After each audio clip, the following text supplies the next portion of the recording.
The National Convention was a single-chamber assembly in France from September 21, 1792 to October 26, 1795 during the French Revolution.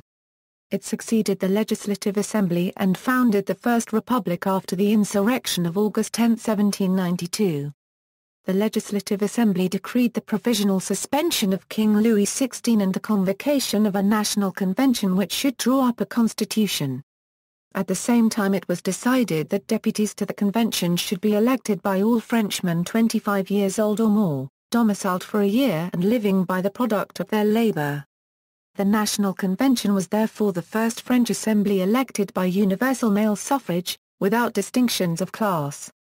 Elections. The election took place from 2 to September 6, 1792 after the election of the electoral colleges by primary assemblies on August 26. Owing to the abstention of aristocrats and anti-republicans and the fear of victimization, the voter turnout in the departments was lower, 11.9% of the electorate, compared to 10.2% in 1791 elections, in spite of that the number of eligible to vote had doubled. Therefore the impact of universal suffrage had very little effect.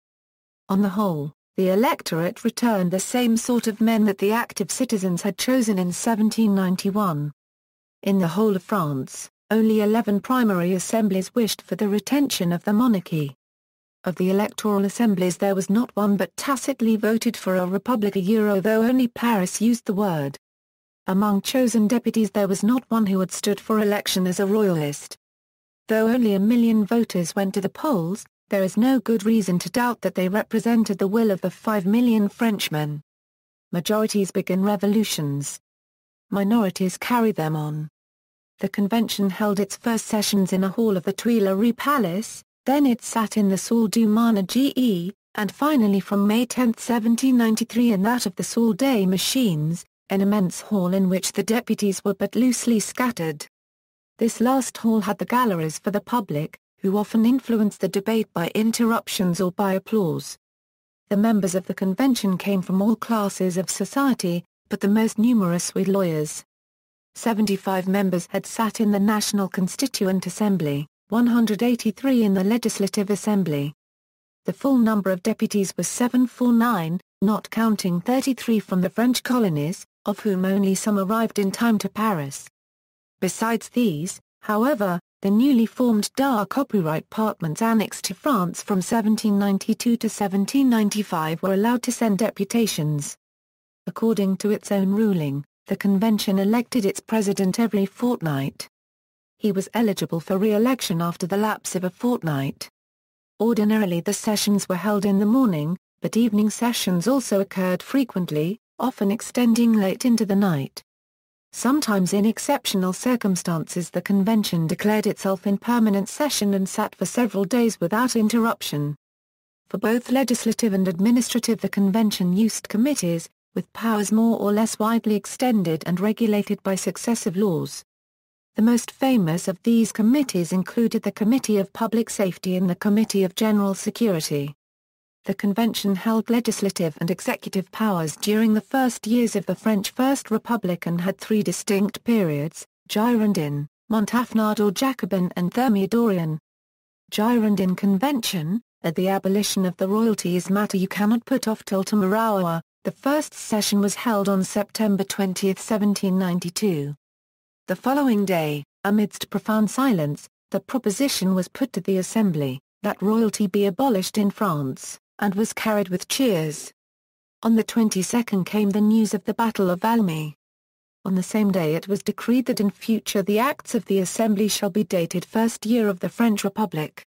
3 days later the corollary was added, to guard against federalism, that the French Republic is one and indivisible. A republic had been proclaimed, but it remained to enact a republican government. The country was little more republican in feeling or practice than it had been before at any time since Varron's. But it must now be a republic, because it no longer has a king. When the convention met, the military situation was undergoing an extraordinary transformation that seemed to confirm the Girondin prophecies of easy victory. After Valmy the Prussians withdrew to the frontier and in November French troops occupied the left bank of the Rhine. The Austrians, who had besieged Lille in October, were defeated by Dumouriez at the Battle of Jemappes on November 6 and evacuated the Austrian Netherlands. Nice was occupied and Savoy proclaimed its union with France. These successes made it safe to quarrel at home. Girondins and Montagnards. Girondin had been a geographical expression, and Jacobin the name of a club. Now a group of deputies from the Gironde gave their name to a party, and a non-party club began to identify itself with the political opinions of a group of Paris representatives. The Jacobin leaders were men little different from their opponents in origin and upbringing. They believed, as the Girondins did, in the war, the Republic, and the Convention. They were no less idealistic, and no more humanitarian. But they had a greater regard for the interests of the common people, they had less respect for political shibboleths, and they had an extra capacity for realistic, and if necessary ruthless experimentation. Three questions dominated the first months of the Convention: revolutionary violence, the trial of the king, and Parisian dominance of politics.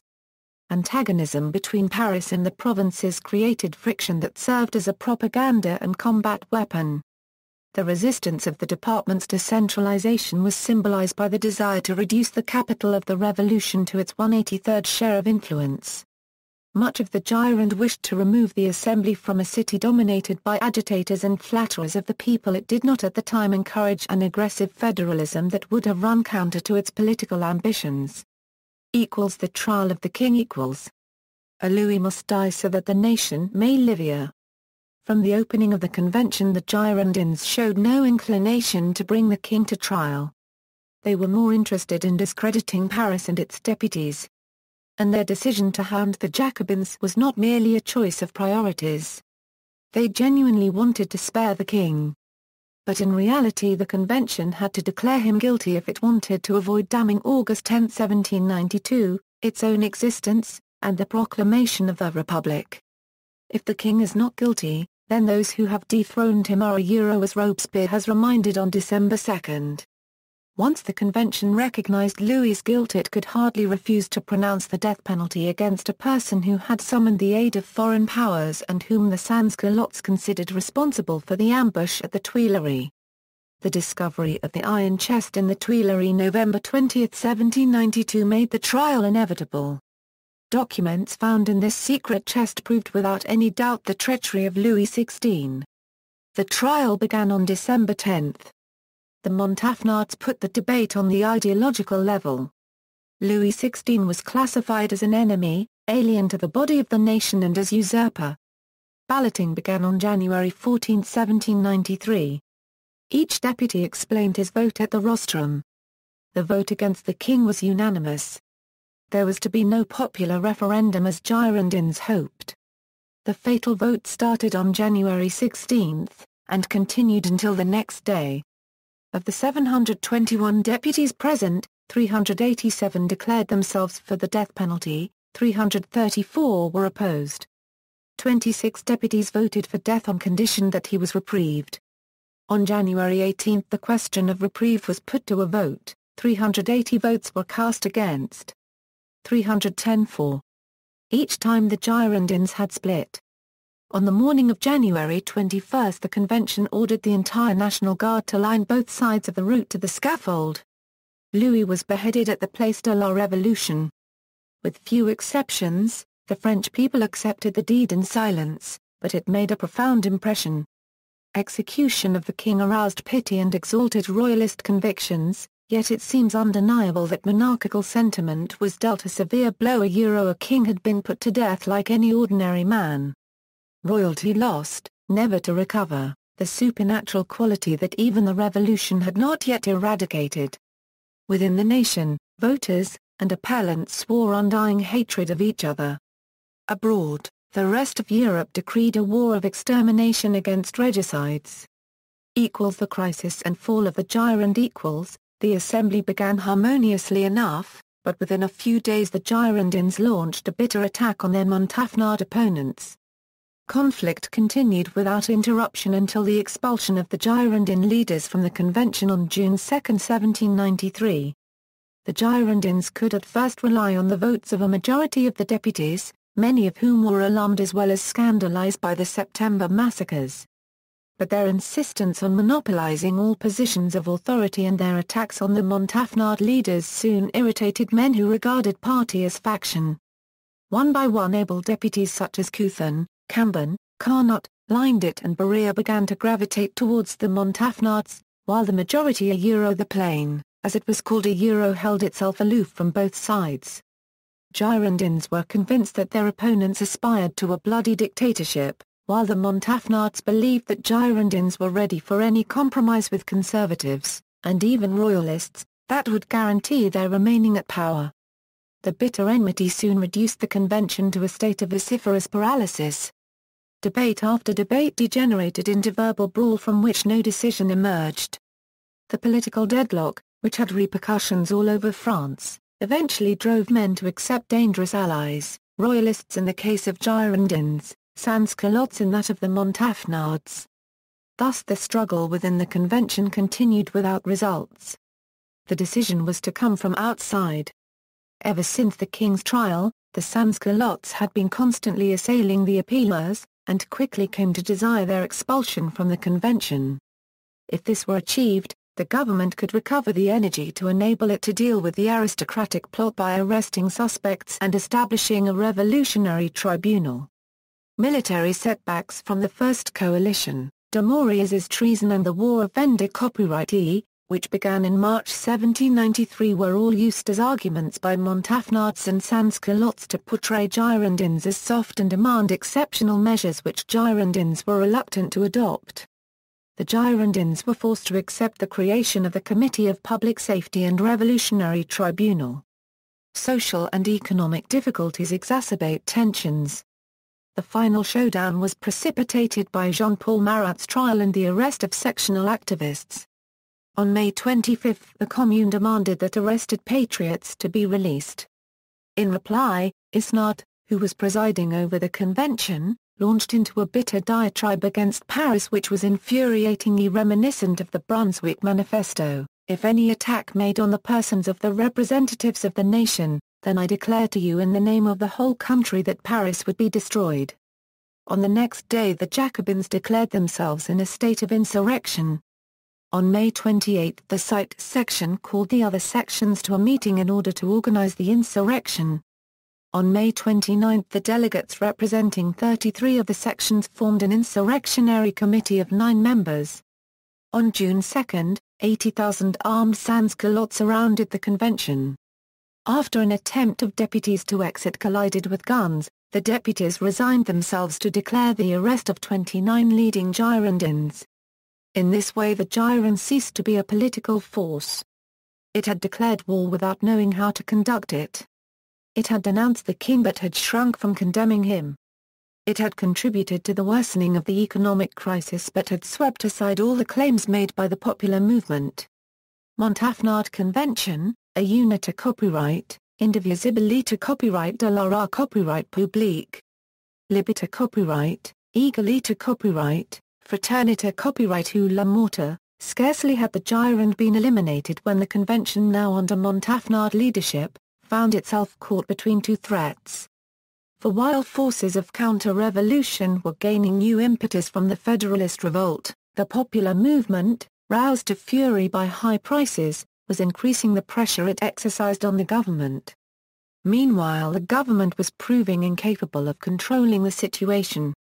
In July 1793 the nation appeared to be on the point of falling apart. Constitution 1793 . During the month of June the Montagnards played for time. Yet it did not overlook the peasants. It was to these latter that the revolution of May 31 brought a substantial and permanent profit.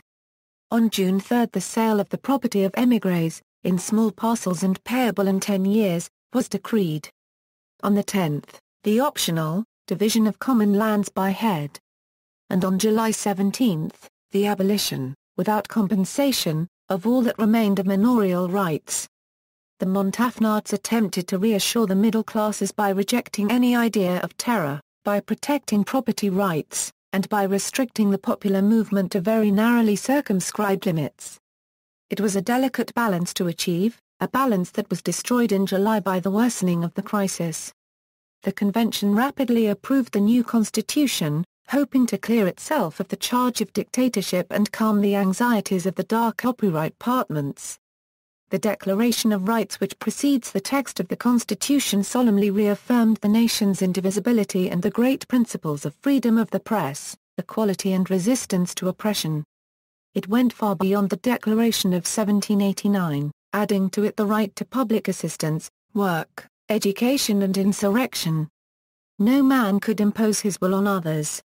All political and social tyranny was abolished. Although the Montagnards had refused to be led further down the road to democracy, the Constitution became the Bible of all Democrats. The chief aim of the Constitution was to ensure the preponderant role of the deputies in the convention, which was seen as being the essential basis for political democracy. The Legislative Assembly was to be elected by direct vote cast for a single member.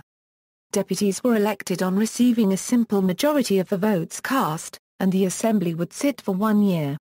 The Executive Council of 24 members was chosen by the Legislative Assembly from among the 83 candidates chosen by the departments on the basis of universal suffrage, and in this way ministers were made responsible to the representatives of the nation. The exercise of national sovereignty was widened through the institution of the referendum. The Constitution was to be ratified by the people, as were laws in certain precisely defined circumstances. The Constitution was submitted for popular ratification and adopted by a huge margin of more than 1,801,918 for to some 17,610 against. The results of the plebiscite were made public on August 10, 1793, but the application of the Constitution, the text of which was placed in the Sacred Ark and laid in the debating chamber of the Convention, was postponed until peace had been made. Federalist revolt. War and counter-revolution equals. Indeed, the Montagnards faced dramatic circumstances: a Federalist insurrection, war in vendor copyright, military failures, worsening economic situation. Despite everything, a new civil war could not be avoided. By the middle of June, about 60 departments were in more or less open rebellion. Fortunately, the frontier departments had remained faithful to the convention. The rising was widespread rather than deep. It was essentially the work of the departmental and district administration. The communes, which were more popular in composition, showed themselves in general lukewarm or hostile. And Federalist leaders, in spite of their sound phrases, lacked faith in their cause and soon became divided among themselves. Sincere Republicans among them could not fail to be uneasy about the foreign invasion and the vendor copyright. Those who were seeing themselves rejected by the people, sought support from the moderates, the Phalanx and even from the aristocrats. July and August were bad months on the frontiers. Within 3 weeks Mainz, the symbol of previous successes, capitulated to the Prussians, and Austrians captured fortresses of Conde and Valenciennes and invaded northern France. Spanish troops crossed the Pyrenees and began advancing on Perpignan. The Piedmontese took advantage of the diversion of Republican forces at Lyon in order to invade France from the east. In Corsica, Paley's revolt expelled the French from Ireland with British support. British troops opened the siege of Dunkirk in August, and in October the Allies invaded Alsace. The military situation had become desperate. In addition, there were other incidents which compounded the fury of the revolutionaries and convinced them that their opponents had abandoned all restraints of civilized behavior. On July 13, Charlotte Corday murdered sans-culotte idol Jean-Paul Marat. She had been in touch with Girondin rebels in Normandy and they were believed to have used her as their agent. The lack of forethought displayed by the convention during first few days was redeemed by its vigor and skill in organizing measures of repression. Warrants were issued for the arrest of the rebellious Girondin leaders. The members of the revolting departmental administration were deprived of their office. The regions in which the revolt was dangerous were precisely those in which a large number of royalists had remained. There was no room for a third party between the Mountain, which was identified with the Republic, and Royalism, which was the ally of the enemy. If the Federalist revolt, which was the expression of the resentment of defeated politicians, had succeeded, it would certainly have led to a monarchist restoration. The Royalist Insurrection in the Vendor copyright had already forced the convention to take a long step in the direction of the Treilery, that is to say, the dictatorship of the central power and the suppression of liberties. The Girondin insurrection now prompted it to take a decisive step in the same direction. Revolutionary government the provisional government of France is revolutionary until there is Robespierre. The Constituent Assembly had legislated through its commissions. The convention governed by means of its committees. Two of them were of essential importance: public safety and general security. The second, which had formidable powers, is less well known than the first, which was the true executive authority and was armed with immense prerogatives. It dated from April, but its composition was thoroughly reshuffled during the summer 1793. The summer of 1793 saw sans-culotte disturbances reach the peak, under a double banner, price-fixing and terror. On top of this came the news of unprecedented treason. Toulon and its squadron had been handed over to the enemy. In the name of the wretched poverty of the people, the leaders of the enraged, Jacques Roux at their head, called for a planned economy from a convention which had no liking for the idea. But the revolutionary logic of the mobilization of resources by national dictatorship was infinitely more powerful than economic doctrine. In August, a series of decrees gave the authorities discretionary powers over the production and circulation of grain, as well as ferocious punishments for fraud. Granary of plenty were prepared, to stock corn requisitioned by authorities in each district. On August 23 the decree on the lever copyright must turned able-bodied civilians into soldiers. On September 5, Parisians tried to repeat the revolt of June 2.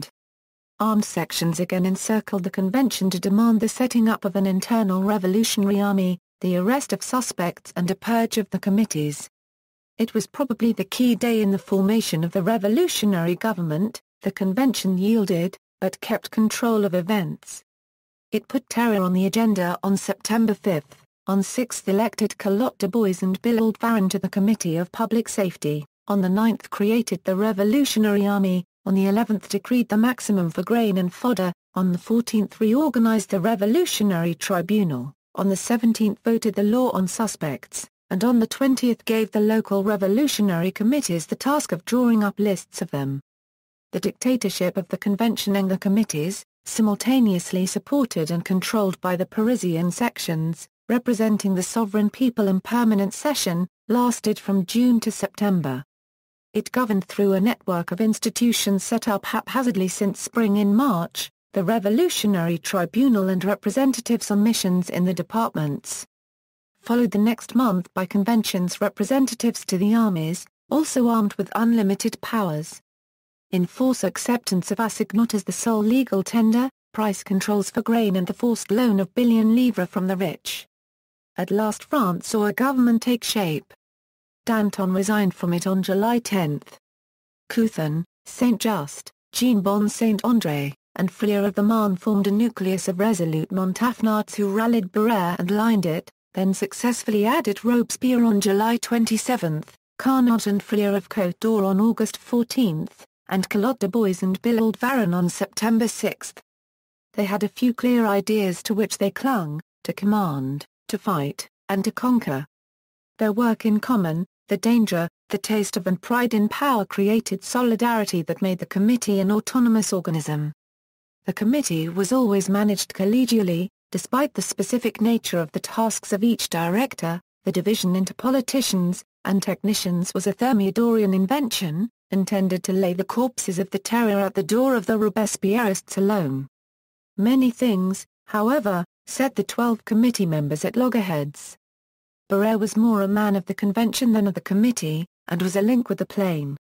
Robespierre lined it at qualms about the terror which, by contrast, was the outstanding theme of Culotte de Bois and Billald Varon, latecomers to the committee, forced on it by the sans-culottes in September. Unlike Robespierre and his friends, Carnot had given his support only provisionally and for reasons of state to a policy concessions to the people. But the situation which united them in the summer 1793 was stronger than those differences of opinion. The committee must set itself above all, and choose those popular demands which were most suitable for achieving the Assembly's aims, to crush the enemies of the Republic and dash the last hopes of the aristocracy. To govern in the name of the convention, at the same time controlling it, and to restrain the people without quenching their enthusiasm. This was a gamble.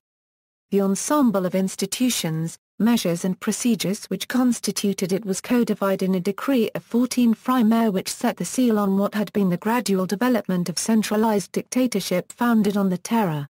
In the center was the convention, whose secular arm was the Committee of Public Safety, vested with immense powers. It interpreted the convention's decrees and settled their methods of application. Under its immediate authority it had all state bodies and all civil servants. It directed military and diplomatic activity, appointed generals and members of other committees, subject to ratification by the convention. It held responsibility for conducting war, public order and the provisioning of the population. The Commune of Paris, famous sans-culotte bastion, was neutralized by coming under its control. The economy, administrative and economic centralization went hand in hand. The stage of siege forced France into autarky. To save the Republic, the government mobilized all the nation's productive forces and reluctantly accepted the need for a controlled economy, which it introduced extemporaneously, as the emergency required. It was necessary to develop war production, revive foreign trade, and find new resources in France itself. And time was short. Circumstances gradually compelled it to assume the economic government of the country. Along with organization of the army, this was the most original feature of its work. All material resources were subjected to requisitioning. Farmers surrendered their grain, fodder, wool, flax, hemp. Artisans and merchants gave up their manufactured products. Raw materials were carefully sought out: metal of all kinds, church bells, old paper, rags and parchments, grasses, brushwood, and even household ashes for manufacturing of potassium salts, and chestnuts for distilling. All businesses were placed at the disposal of the nation: forests, mines, quarries, furnaces, forges, tanneries, paper mills, large cloth factories and shoemaking workshops. The labor of men and the value of things were subject to price controls. No one had a right to speculate at the cost of patrie while it was in danger. Armaments caused more concern.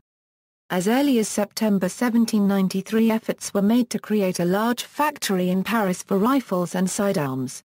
A special appeal was made to scientists. Monge, Vandermonde, Berthelot, Darcet, Fourcroy perfected metallurgy and manufacture of arms. Only to the wage earners did the maximum seem thoroughly advantageous. It increased wages by 1/2 in relation to 1790, and commodities by only 1/3. But since the committee did not ensure that it was respected, they would have been duped had they not been benefiting from the favorable conditions that a great war always offers the labor force. Still, Paris became calmer, because the sans-culottes were gradually finding ways to subsist. The leather copyright en masse and the formation of the Revolutionary Army were thinning their ranks. Many now were working in arms and equipment shops, or in the bureau of the committees and ministries, which were expanded enormously. The Army of the Year too.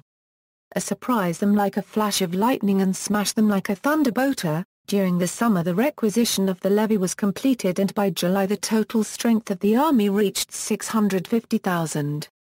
The difficulties were tremendous. The war production just started in September. The army was in the middle of the purge. In the spring of 1794 the amalgamation was undertaken. 2 battalions of volunteers joined 1 battalion of regulars to constitute a demi-brigade, or regiment. At the same time the command was reconstituted. The purge ended with most of the nobles excluded. The new generation reached the highest ranks, and the War College received 6 young men from each district to improve the staff. Army commanders were to be appointed by the convention. What gradually emerged was a military command unequaled in quality: Marceau, Hoche, Kleber, Massena, Jourdan, and a host of others, backed by officers who were sound both in their abilities as soldiers and in their sense of civic responsibility. For the first time since antiquity a truly national army marched to war, and for the first time too, A nation succeeded in arming and feeding great number of soldiers These are the novel characteristics of the Army of the Year 2. The technical innovations resulted chiefly from its very masses while the strategy was developed from it. Old system of cordons lost its prestige. Moving between the armies of the coalition, the French could maneuver along interior lines, deploy part of their troops along the frontiers, and take advantage of inaction of any one of their enemies to beat the others. Acting in masses, and overwhelming the foe by sheer numbers such were Carnot's principles. They were still untried, and not until Bonaparte appeared did they enjoy any great success. The terror that which constitutes a republic is the total destruction of that which opposes it. Though the terror was organized in September 1793, it was not really introduced until October, and that as a result of pressure from the popular movement. A new chapter of the Revolutionary Tribunal was opened after September 5. It was divided in 4 sections. The Committees of Public Safety and General Security were to propose the names of judges and jurymen. Fouquier Tinville stayed as public prosecutor, and Herman was nominated president. The great political trials began in October. The Queen was guillotined on October 16. A special decree stifled the defense of 21 Girondins, including Vergniaud and Brichot, and they perished on the 31st. At the summit of the apparatus of the terror sat the Committee of General Security, the state's second organ, consisting of 12 members elected each month by the convention, and vested with security, surveillance and police functions, over civil and military authorities as well. It employed a large staff, headed the gradually constituted network of local revolutionary committees, and applied the law on suspects by sifting through the thousands of local denunciations and arrests which it then had to try. It struck down the enemies of the Republic whoever and wherever they were. It was socially indiscriminate and politically perspicacious. Its victims belonged to the classes which hated the revolution or lived in the regions where rebellion was most serious. The severity of repressive measures in the provinces, wrote Mathias, was in direct proportion to danger of revolt. Thus deputies sent as representatives on mission by the Committee of Public Safety, armed with full powers, reacted according to both local situation and their own temperaments. Lindet pacified the Girondin West in July without a single death sentence. In Lyon, some months later, Collot d'Herbois and Joseph Fouché relied on frequent summary executions by shooting because the guillotine was not working swiftly enough. Fall of the factions As late as September journeys there were clearly emergence of 2 distinct wings among revolutionaries. First was those who later called Hébertists although Hébert himself was never the leader of a party were preaching a war to the death and adopted program of the Enraga copyright because the sans-culottes approved it. If they preferred agreement with the Montagnards, so long as they could hope to control the convention through them. They dominated the Cordeliers, filled Bouchot's bureau, and could carry the Commune with them. Another arose as a response to increasing centralization of the revolutionary government and dictatorship of the committees Dantonists. And centered around deputies of the convention, Danton, Delacroix, Desmoulins is most notable among them. Putting the needs of national defense above all other considerations, the Committee of Public Safety had no intentions of giving in to the demands of either the popular movement or the moderates. For the claims of the popular movement would be jeopardized revolutionary unity, while the demands of the moderates would have undermined both the controlled economy, so essential if support were to guarantee to the war effort, and the terror which ensured the obedience of all to its decrees.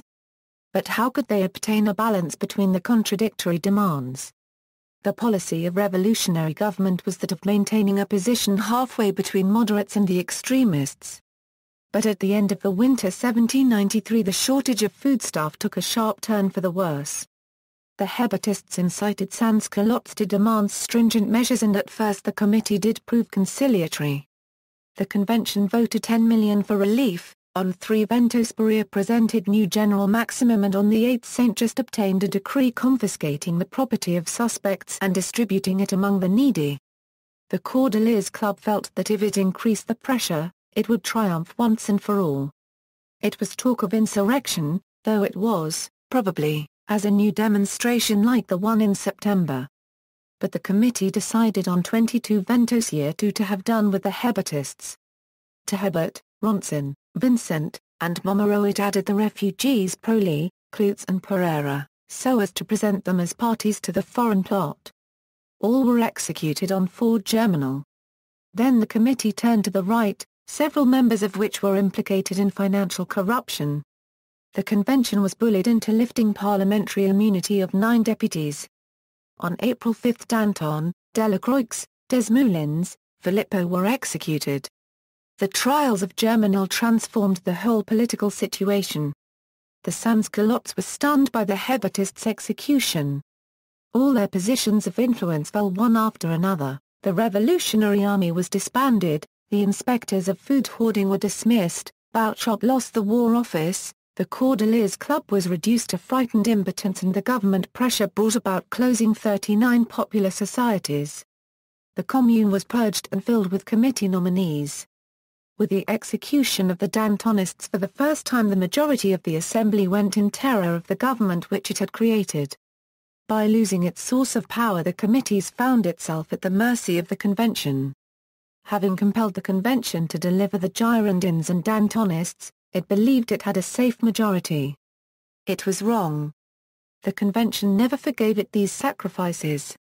The committee was as mediator between the Assembly and the sans-culottes from which it had acquired its strength. By breaking with the sans-culottes it freed the Assembly, and to complete its destruction, it had only to split internally. The revolution has grown cold. All its principles are weakened. There remains only red caps worn by intrigueza. The Jacobin dictatorship could only hope to remain in power so long as it was dealing successfully with a national emergency. As soon as its political opponents had been destroyed, and its foreign enemies defeated, it would lose the chief force that kept it together. But its fall need not have been so rapid, but for other more specific and more intimate causes. So long as it remained united the committee was virtually invulnerable, but it had scarcely attained the apogee of its power before signs of internal conflict appeared. The Committee of Public Safety had never been a homogeneous body. It was a coalition cabinet. Its members were kept together less by comradeship or common ideals than by calculation and routine. The press of business which at first prevented personal quarrels also produced tired nerves. Trifling differences were exaggerated into the issues of life and death. Small disputes estranged them from one another. These capable and honest men were authoritarians. Carnot, in particular, was irritated by the criticisms directed at his plans by Robespierre and Saint-Just, who, exhausted by work and overexcited by the danger, restrained themselves with difficulty. Robespierre, whose health was weakening, proved irritable, and did not forgive easily. Being amiable and gentle among friends, but cold and distant elsewhere. Dispute followed dispute. Bickering broke out on the Committee of Public Safety, with Carnot describing Robespierre and Saint-Just as ridiculous dictators, and Culotte making veiled attacks on the incorruptible. From the end of June until July 23 Robespierre ceased to attend the committee. Realizing the danger of fragmentation they attempted a reconciliation. Saint-Just and Couthon favored it, but Robespierre doubted sincerity of his enemies. It was he who brought about the fatal intervention of the convention.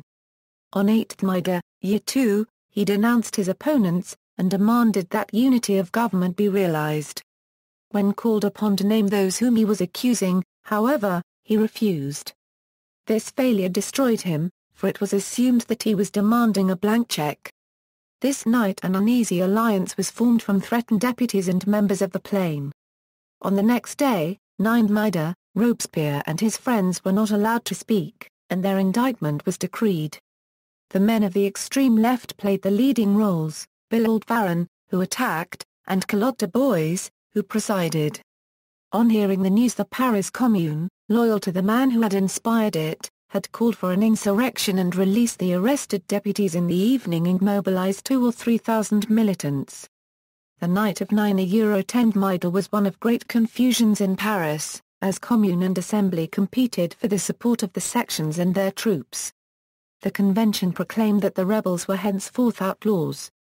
Barris was given the task of mustering an armed force, and the moderate sections gave this their support. The National Guardsmen and artillerymen assembled outside the Hôtel de Ville were left without instructions, and little by little they dispersed and left the square deserted. Around 2 o'clock in the morning, column from Gravellier's section led by La Copyright and Bourdon burst in the Hôtel de Ville and arrested insurgents. On the evening of 10 May, Robespierre, Saint-Just, Couthon and 19 of their political allies were executed without trial. On the following day it was the turn of a large batch of 71 men, the largest mass execution in the entire course of the revolution. Thermidorian Convention. Whatever reasons Thermidorians had behind 9 May, personal feud with Robespierre, personal safety, vengeance, events after went beyond the intentions of the conspirators. Evidently the remaining members on the committees counted on staying in office and carrying on the Jacobin dictatorship, as though nothing more had happened than a party purge. Thermidorian reaction equals. They were speedily undeceived. Robespierrists might go out and Dantonists come in. Convention had recovered its initiative and would put an end, once and for all, to the dictatorial committee's government which had ousted it from power. It was decreed that no member of governing committees should hold office for more than 4 months. 3 days later the Préal law was repealed and Revolutionary Tribunal shorn of its abnormal powers. Commune was replaced with Commission des Administrateurs Civils from the ranks of the conventions. In November the Jacobin Club was closed. Not merely anti-Robespierrist but anti-Jacobin reaction was in full flood. At the beginning of September Billaud, Collot and Barris left Comité de Salute Public. By the end of the year they were in prison. Thus the stability of the government was undermined. Next came the concentration of power, another revolutionary principle. Identification of Committee of Public Safety with Executive was carved up on 7 Fructidor, restricting it to its former domain of war and diplomacy. The Committee of General Security kept its control over the police. There was now to be a total of 16 committees. Conventionals, while aware of the dangers of fragmentation, were even more worried by its experience of monopoly of powers. In few weeks revolutionary government was dismantled. These measures affected, finally, the instruments of the terror and opened numerous breaches in the apparatus of repression. The law of 22 Prairial was repealed, the prisons were opened and suspects were released, 500 in Paris in a single week. A few public trials were staged including those of Carrier, held responsible for the mass drowning at Nantes, and Fouquier Tinville, notorious as the public prosecutor of the Great Terror of the late spring and summer of 1794, after which the Revolutionary Tribunal was quietly put aside. The destruction of the system of revolutionary government eventually brought about the end of the economic terror. Maximum was relaxed even before 9 May. Now nobody any longer believed in it. Because black market was plentifully supplied, the idea took hold that price control equaled scarcity and that free trade would bring back abundance. It was generally supposed that prices would rise but that then they would fall as a result of competition. This illusion was to be shattered in the winter. Formally the convention put the end to the maximum on 4 Nouveaux 3. The abandonment of the controlled economy provoked a frightful catastrophe. Prices soared and the rate of exchange fell. The Republic was condemned to massive inflation and its currency was ruined. In Maida, Year 3, assignats were worth less than 3% of their face value. Neither peasants nor merchants would accept anything but cash. The debacle was so swift that economic life seemed to come to standstill. The crisis was greatly aggravated by famine. Peasants, finally, stopped bringing any produce, because they did not wish to accept assignats. The government continued to provision Paris, but was unable to supply the promised rations. In provinces local municipalities resorted to some sort of regulations, provided not direct coercion in obtaining provisions. The misery of rural day laborers, abandoned by everyone, was often appalling. Inflation ruined creditors to the advantage of debtors. It unleashed an unprecedented speculation. At the beginning of spring, scarcity was such that more unrest appeared almost everywhere. Paris was active again. Crashing of the popular movement a bread and constitution of 1793. Discontent increased along with the shortages. On March 17, delegation from Faubourg Saint-Marceau and Saint-Jacques complained that, we are on the verge of regretting all the sacrifices that we have made for the revolution. Police law was passed which laid down the death penalty for use of seditious language. Arms were distributed to the good citizen, the faithful nucleus of the National Guard. The trial of strength was approaching. On 10 Germinal all the sections called their general assemblies. The political geography of Paris emerged clearly from this. Convention debate was centered on two issues, the fate of Barris, Calotte, Billard, Vadier and the implementation of the Constitution 1793. While in the sections of the centre and the west formal addresses called for the punishment of the poor, and passed over the food shortages, the sections of the east and the faubourgs demanded measures to deal with the grain crisis, the implementation of the Constitution of 1793, the reopening of the popular societies and the release of the imprisoned patriots. On the morning of 12 Germinal crowds gathered on the Ile de la Cité and, pushed aside palace guards, burst into the chamber where the convention met. Amidst the uproar, spokesmen of the sections outlined people's grievances. Reliable battalions of National Guard were called and demonstrators, lacking arms and leaders, were forced to withdraw.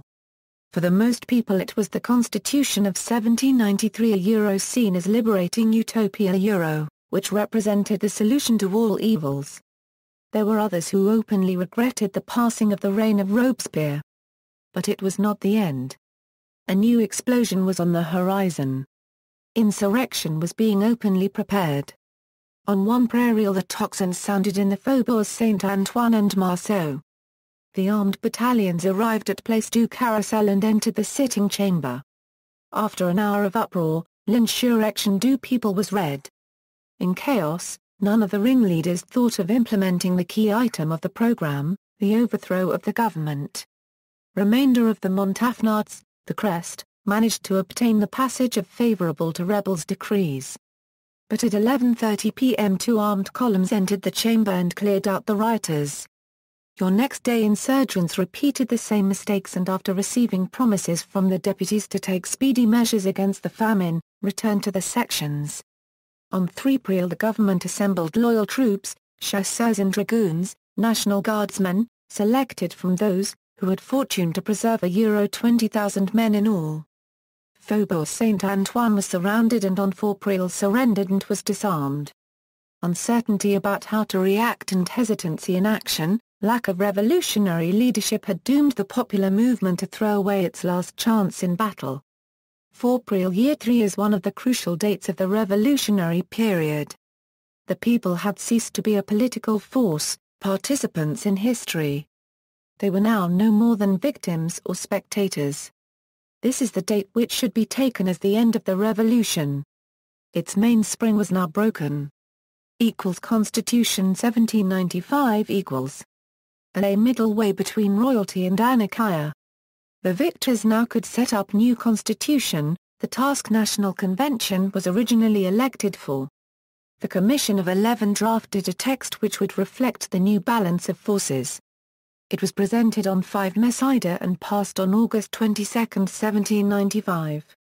New constitution went back to the Constitution of 1791 as to the dominant ideology of the country. Equality was certainly confirmed, but within the limits of civil equality.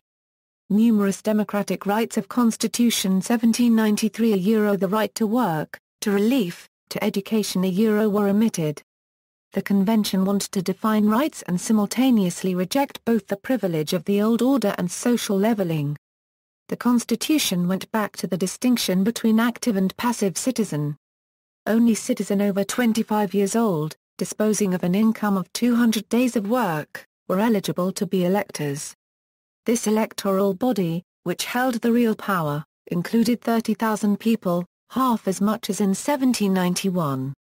Guided by the recent experience, institutions were set up to protect the republic from two dangers, the omnipotence of an assembly and dictatorship. Bicameral legislature as a precaution against sudden political fluctuations was proposed, the Council of 500 with rights to propose laws and Council of the Ancients, 250 deputies, with powers to accept or reject proposed laws.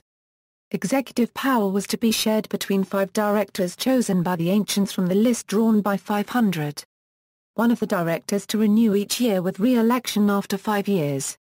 As one of the practical precautions, no military were allowed in 60 miles of sitting assembly and it could relocate in case of danger. Directories still retained great power, including emergency powers to curb freedom of the press and freedom of association. The constitution generally was accepted favorably, even by those on the right, who were hopeful for the upcoming elections and even more happy to get rid of legislative bodies so hated by them. But how to make sure that the new elected body will not overturn the constitution as it was before with legislative assembly? Thermidorians done it on 5 Fructidor by a vote for a decree on formation of new legislative body. Article 2 stipulated, all members presently active in the convention are re-eligible. Election assemblies may not take fewer than 2/3 of them to form the legislative body. That was the famous law of the 2/3. Equals Vendemiaire equals. On September 23 the results were announced. The constitution was accepted by 1,057,390 votes, with 49,978 against. The 2/3 decrees obtained only 205,498 votes in favor and 108,754 against. But the convention had not taken into account those Paris sections who were against 2/3 decrees and failed to provide precise vote figures. 47 Parisian sections had rejected the decrees. 18 of the Paris sections contested the result. The Le Pelletier section issued a call to insurrection. By 11 Vendemiaire 7 sections were in state of revolt, sections which were the base of the convention since 9 Maida and now won by the far right if not royalist. The convention declared itself en permanence. The conventionals knew the score. They knew the art of insurrection by heart and to bring down muscadins was easier than the sans-culottes. 5 members including Barris were appointed to deal with the crisis. A decree of 12 Vendemiaire repealed the former disarmament of the former terrorists and appeal to sans-culottes was issued. The uprising developed on the night of 12/13 Vendemiaire, with the complicity of General Menot, commander of the Army of the Interior. The major part of the capital was in the hands of the rebels, some 20,000 or so. An insurrectional central committee was formed and convention besieged. Barris had recruited a young unemployed general, a former Robespierreist, Napoleon Bonaparte, among other generals a Eurocar, Broom, Luzhin, Dupont. Future Marat copyright Chal, Captain Marat managed to seize the cannons from the camp of the Sablins, and the rebels, lacking any artillery, were thrown back and dispersed. Moderate repression ensued and White Terror in the south was stopped. On 4 Brumaire 4, just before breaking up, the convention voted a general amnesty for deeds exclusively connected with the revolution. Legacy. The article on the convention in the famous enduring edition of the 1911 Encyclopaedia Britannica concludes, the work of the convention was immense in all branches of public affairs. To appreciate it without prejudice, one should recall that this assembly saved France from a civil war and invasion, that it founded the system of public education, created institutions of capital importance, like that of the Grand Livre de la Dette Publique, and definitely established the social and political gains of the revolution. By a decree of February 4, 1794 it also ratified and expanded to the whole French colonial empire the 1793 abolition of slavery on Saint-Domingue by civil commissioners Sonthonax and Polverol, though this did not affect Martinique or Guadeloupe and was abolished by the law of May 20, 1802. See also, Fall of the French monarchy, Girondist, The Mountain, Georges Danton, Maximilien Robespierre, Marat, Ministers of the French National Convention. Notes. References. Sources. This article incorporates text from a publication now in the public domain, Chisholm, Hugh, ed. Encyclopaedia Britannica. Cambridge University Press. External links, Presidents of the National Convention, 1792–1795, National Convention pamphlets and documents from the Ball State University Digital Media Repository.